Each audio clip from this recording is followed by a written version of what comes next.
Hola a todos y a todas. Los que ya me conocéis sabéis que soy Lidia Cuscó, psicóloga clínica, y los que acabáis de conocerme ahora mismo, pues ya estoy presentada. Hoy quiero hablaros de un tema que lamentablemente es de candente actualidad y tiene que ver con los perversos narcisistas y tiene que ver sobre todo con las víctimas de los perversos narcisistas.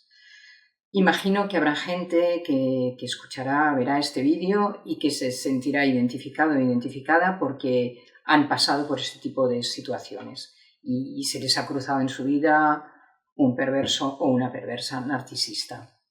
Yo quería deciros que cuando un perverso narcisista elige a una víctima, generalmente, contrariamente a lo que podemos pensar, por cómo la víctima se va sintiendo luego, la víctima suele ser una persona que el perverso narcisista admira, que le reconoce muchas cualidades que de hecho le gustaría tenerlas a él o a ella, para sí mismo, pero siente que no las tiene. Entonces, de alguna manera se las va a querer como apropiar.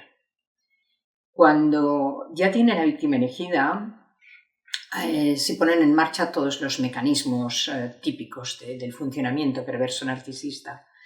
Pero sobre todo hay algunos que yo considero que son especialmente dañinos por las secuelas que dejan.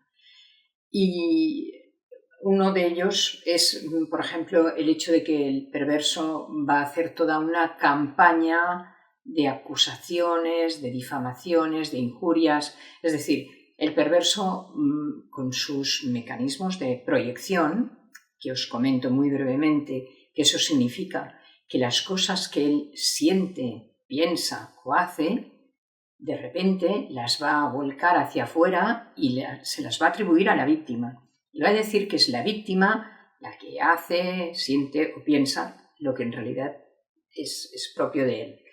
Entonces, va a utilizar todas sus grandes dotes de seducción para convencer a aquellas personas a las que se lo comente, pues que la víctima es tal o cual cosa. De tal modo que con las dotes de seducción que tiene, generalmente va a intentar, y muchas veces lo consigue, convencer a las personas a las que les cuenta todo eso. ¿Eso por qué? ¿Por qué lo hace? Pues porque de esta manera, poco a poco, la víctima va a ir quedando aislada. Generalmente cuenta todo este tipo de cosas a personas próximas de su entorno, del entorno de la víctima.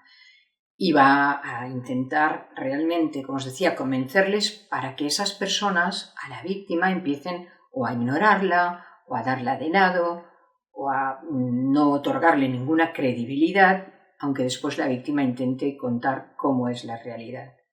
Pero diríamos, después del paso del perverso, es muy difícil lograr que las cosas se vean tal y como son. Entonces, mirad, a mí con estos temas, a veces escuchando hablar a muchas víctimas y empatizando con ellas, me da muchas veces la sensación como si hiciésemos un salto en el tiempo hacia atrás y nos fuésemos a la Edad Media. A la Edad Media, en la época de la Santa Inquisición y cuando había la caza de brujas.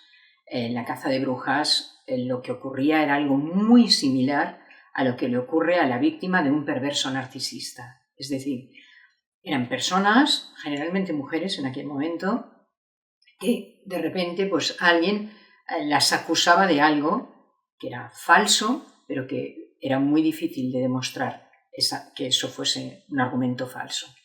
Entonces, esas personas acababan en una situación de absoluta impotencia porque no eran capaces de poder demostrar que no tenían esa culpa o que no eran las autoras de esos hechos.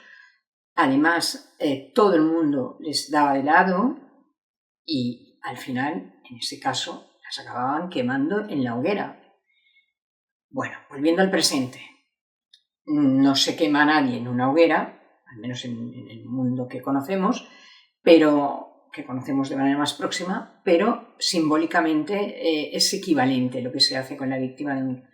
O sea, lo que hace un perverso narcisista con su víctima es equivalente a quemarla en una hoguera. Y todo lo previo también, pues esos testimonios falsos, el que pierda la credibilidad, que se sienta impotente, que se vaya desesperando y quizás no hace falta quemarla en una hoguera porque a lo mejor ella misma o enferma o se acaba suicidando o se acaba aislando del mundo o qué sé yo qué. Pero en realidad nada bueno. Entonces, deciros que el paso por una relación de ese tipo deja secuelas, es muy duro, pero yo creo, y se me ha olvidado comentarlo al principio, que si nos planteamos, de acuerdo, pero ¿qué se puede hacer con todo esto?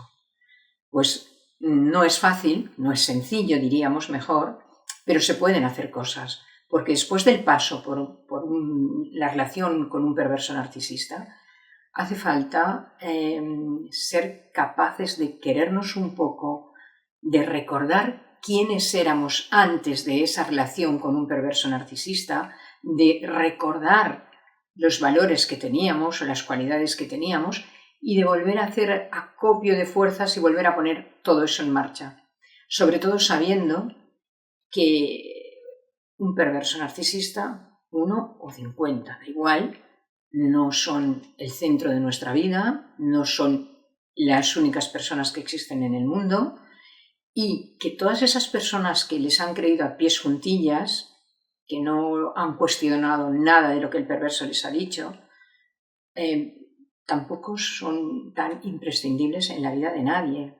Es decir, si una persona, por ejemplo, que ha sido nuestra amiga durante muchos años y de repente, porque se cruza por el medio un perverso narcisista y va y le cuenta no sé qué barbaridades que hemos podido decir de esa amistad, pues esa persona amiga tiene 2 posibilidades: o se lo cree, como ocurre muchas veces lamentablemente, o lo cuestiona e incluso va a hablar con la persona que es la víctima para decirle, oye, mira, me han dicho tal cosa. Pero bueno, en muchos casos eso no pasa.